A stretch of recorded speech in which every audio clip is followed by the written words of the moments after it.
तो आपका स्वागत है हमारे YouTube चैनल ABS क्लासेस में। तो आज हम बात करने वाले हैं कक्षा नौवीं अर्धवार्षिक परीक्षा 2022-23। आपका परसों होने वाला पेपर है। तो कल का होने वाला पेपर आप देख लीजिए। कक्षा नौवीं गणित आप A to Z तैयार करके जाइएगा, क्योंकि ये पूरा पेपर सेम टू सेम यही फंसने वाला है, एकदम ऑल टू ऑल। तो अच्छे से पढ़ लीजिएगा। पूर्णांक 80 नंबर का है, समय 3 घंटे का। तो ये सब देख लीजिए आप। मैं आपको सीधे क्वेश्चन आंसर दिखा रहा हूँ, मतलब पूरा पेपर सहित। चैनल पे नए हैं तो चैनल को सब्सक्राइब कीजिए और वीडियो को लाइक कीजिए, दोस्तों में शेयर कीजिएगा। तो चलिए बात करते हैं। पहला नंबर प्रश्न क्या है? निम्नलिखित सही विकल्प चुनकर लिखिए। छह ऑब्जेक्टिव है इसमें पहले नंबर पे। तो क्या हो जाएगा? पहला नंबर, महादेवी वर्मा पहले किस भाषा में कविता लिखती थी?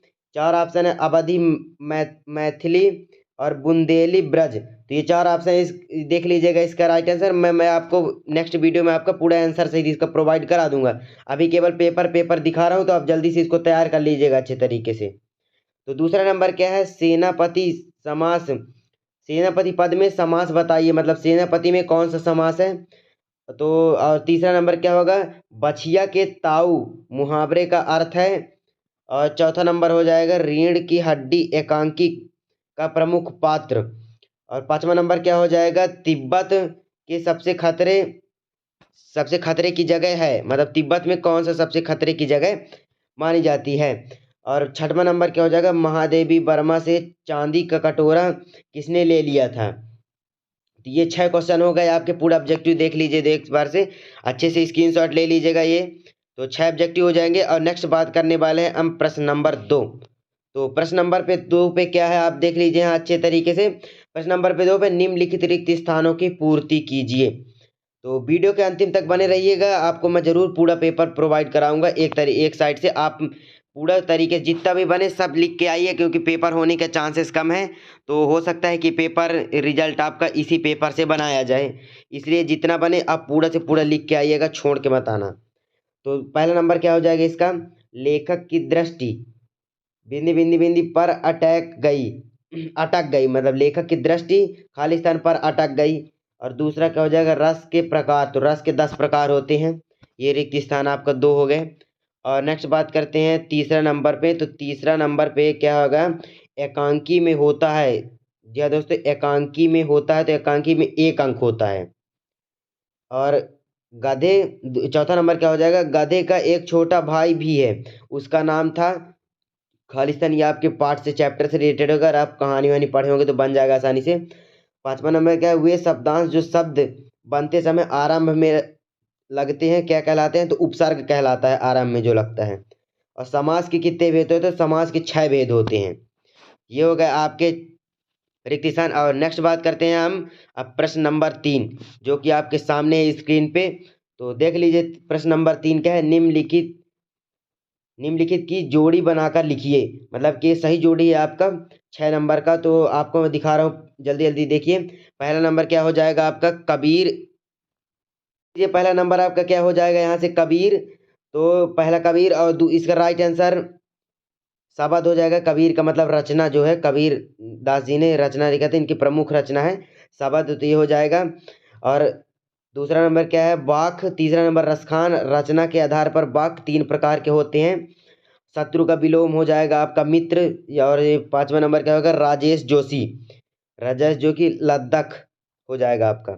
ये हो गया आपका सही जोड़ी। और नेक्स्ट बात करते हैं हम अब प्रश्न नंबर 4, जो कि आपके सामने है। इसमें क्या है? निम्नलिखित प्रश्नों का एक शब्द में उत्तर या एक वाक्य में उत्तर देना है। एक शब्द में क्या हो जाएगा? संधि कितने प्रकार की होती है? नाम लिखिए। तो संधि 3 प्रकार की होती है। और दूसरा नंबर क्या हो जाता है? किसी कार्य को करने या होने का बोध कराने वाले शब्द क्या कहलाते हैं? और तीसरा नंबर क्या है? हिंदी का उपन्यास सम्राट किसे कहा जाता है? तो मुंशी प्रेमचंद हो जाएगा इसका आंसर। चौथा नंबर क्या है? लेखक किसके चेहरे की ओर देखता है? ये आपके चैप्टर से रिलेटेड होंगे, अगर आपने पेपर पढ़े होंगे अच्छा कहानी वानी, तो ये आसानी से बन जाएंगे पूरा। पांचवा नंबर देख लीजिए, विदेशी भाषाओं से आए शब्द क्या कहलाते हैं? तो तत्सम कहलाते हैं। और छठवां नंबर क्या हो जाएगा? पानी देखकर लौट रहे लोगों की आंखों और जुबान एकमात्र जिज्ञासा थी। ये आपके चैप्टर से रिलेटेड है। और सातवां नंबर क्या हो जाएगा? लेखिका की परदादी ने मंदिर में जाकर क्या मन्नत मांगी थी? तो ये आपके 4 नंबर तक कंप्लीट हो गए। अब नेक्स्ट बात करते हैं हम आपका सत्य असत्य, जो कि 5वें नंबर प्रश्न पे है। इसको अच्छे से तैयार कर लीजिएगा, पूरा पेपर A to Z यही सुबह छपने वाला है। ओरिजिनल पेपर है आपका, यही पूरा आएगा, पढ़ के जाना ताकि आपको अच्छे तरीके से तैयारी हो जाए, अच्छा से अच्छा नंबर मिल सके। तो पहला नंबर क्या है, तिब्बत जमीन छोटे बड़े जागीरदार में बटी थी। दूसरा क्या हो जाएगा, सच्चा ज्ञानी भाई है जो स्वयं को जानता है, सत्य हो जाएगा। तीसरा नंबर क्या है, गांधी जी के अनुसार हमें अपनी बुद्धियाद का कायम रखना चाहिए। चौथा नंबर क्या हो जाएगा, रामचरितमानस एक महाकाव्य है। पांचवा नंबर रहेगा, झूरी बैलों को देखकर गदगद हो गया। और छठवां नंबर क्या है, मुंह की खाना का अर्थ है, अर्थ मुंह से खाना। ये हो जाएगा आपका 5 नंबर। और छठवां नंबर मैं आपको इधर पढ़ते नहीं बताऊंगा, जल्दी जल्दी आप देख लीजिए, मैं स्क्रीनशॉट करते जाइए। पहला नंबर आपका क्वेश्चन क्या हो जाएगा, छोटी बच्ची को बैलों के प्रति प्रेम क्यों बढ़ाया। दूसरा, आपकी दृष्टि आपकी दृष्टि में वेशभूषा के प्रति लोगों की सोच में आज क्या परिवर्तन है। सातवां नंबर क्या हो जाएगा, आपके अनुसार वस्तुओं को खरीदने या आधार वस्तु की गुणवत्ता होनी चाहिए या उसका विज्ञापन, तर्क देना है। और इसका अथवा क्या हो जाएगा, लेखिका ने अपनी माँ के व्यक्तित्व की किन विशेषताओं का उल्लेख किया। आठवां नंबर क्या हो जाएगा, बरसात के मौसम में क्या क्या होता है। और नौवां इसका अथवा क्या हो जाएगा, पर्यायवाची शब्द की परिभाषा उदाहरण से समझाना है, पर्यायवाची शब्द को। नेक्स्ट बात करते हैं, आपका छठवां नंबर क्या हो जाएगा, पटवारी पटवारी की नौकरी पटवारी भी अपनी नौकरी छोड़कर नमक का दरोगा क्यों बनना चाहते थे। अथवा इसका क्या हो जाएगा, विलोम शब्द की परिभाषा उदाहरण सहित दीजिए। और 10वां नंबर क्या है, कहानी हौज में पशुओं को हाजिरी क्यों ली जाती थी। पशु का हाजिरी सोच लीजिए, है मनुष्य का हाजिरी होता है, पशुओं का हाजिरी क्यों ली जाती थी। और मासिक वेतन को पूर्णमासी का चांद क्यों कहा गया। ये हो गया आपका। 11वां नंबर क्या होगा, ओहद निगाह पीर का मजार आमदनी शब्दों का अर्थ लिखना है। और इसके अर्थ में क्या हो जाएगा, APJ Abdul Kalam, doctor APJ Abdul Kalam को अपने पिता से विरासत में कौन कौन से गुण मिले थे। 12वां नंबर का हो जाएगा, शांत रस की परिभाषा में उदाहरण सहित बताना है। ये आपका 2 नंबर का क्वेश्चन हो जाएगा, बहुत जो बेहद ही आसान है। और इसका अथवा क्या हो जाएगा, वार्णिक छंद किसे कहते हैं, किसी एक वार्णिक छंद का नाम लिखना है। ये हो गया आपका 12 नंबर कंप्लीट। और यहाँ से आगे अगले दिखाते हैं आपको 13 नंबर। आप फटाफट जल्दी से जल्दी इसको तैयार कर लीजिएगा क्योंकि टाइम बहुत कम है आपके पास, अच्छा से बन सके पेपर, अच्छे से लिख के आइएगा। तो 13वां नंबर क्या हो जाएगा, मानवीकरण अलंकार की परिभाषा उदाहरण से समझाइए। पाठ्यक्रम गे मुक्तक पाठ्य मुक्तक में अंतर। और 14 नंबर क्या हो जाएगा, व्यंग विधा की परिचय लिखिए। और अथवा क्या हो जाएगा, निपात शब्द का उदाहरण से समझाइए। 15 में क्या है, एकांकी के 2 विशेषताएं बताना है। इसके अथवा में किसी घटना में सालिम अली ने के जीवन की दिशा क्यों बदल दिया था। और किस घटना ने। तो अब अथवा क्या हो जाएगा इसका, पंडित जसराज की संगीत शिक्षा की शुरुआत किस आयु में की गई थी, किस आयु में हुई थी।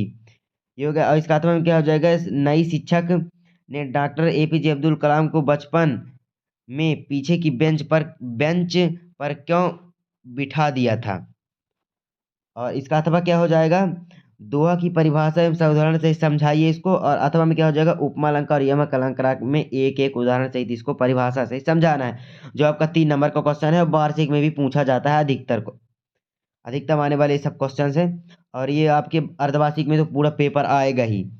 तो ये हो गया आपके 18 नंबर में अपठित गद्यांश दिया है, जो कि आपको इसके पढ़ के आपका इसका आंसर देना। तो इसमें आप पढ़ लीजिएगा इसको, ये अपठित गद्यांश को। इसका आंसर प्रश्न क्या है इसमें, रावण के पास सबसे अमूल्य धन कौन सा था। और अथवा क्या हो जाएगा, इसके मतलब सार क्या है इस कहानी का। और अनुच्छेद का शीर्षक प्रमुखता कौन है। ये हो गया। और आपका 19 नंबर में आपको अब दिखाते हैं, एक इस टाइम पे न्यू एक परचेस आया है, जो कि एक अनुवाद लेखन होता है। मतलब शब्द दिया रहेगा, बाकी इसको आपको 200-300 शब्दों में लिखना रहता है 2-3 पेज में। तो पहला नंबर क्या है, इसमें 2 ऑप्शन दिए हैं, ढोल दूर दूर के ढोल सुहावन, और दूसरा समाज का नैतिक पतन। तो इसके बारे में आपको कम से कम 50-50 70-70 शब्द लिखने हैं, ताकि 3 नंबर के क्वेश्चन है जो अच्छे तरीके से कंप्लीट कर लेना।